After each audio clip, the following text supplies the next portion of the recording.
திமுக பத்தி பேசினா எனக்கு கோவம் வருதுங்க.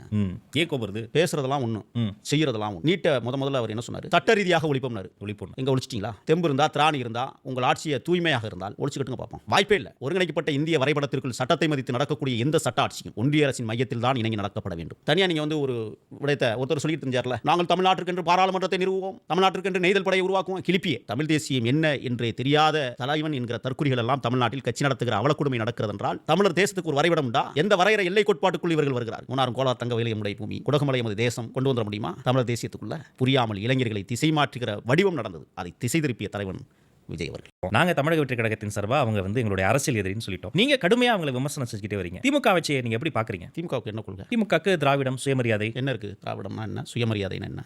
இன்னொன்னு சொல்லுவாங்களே, சமூக நீதி. சமூக நீதி.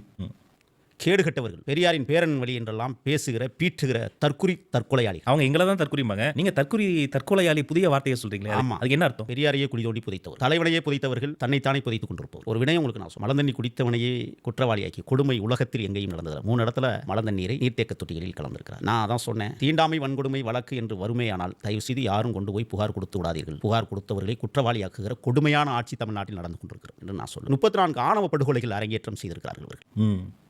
கடந்த 4.25 ஆண்டுகளில் 4868 படுகொலைகள் இந்த தமிழ்நாட்டில் நடந்திருக்கிறது.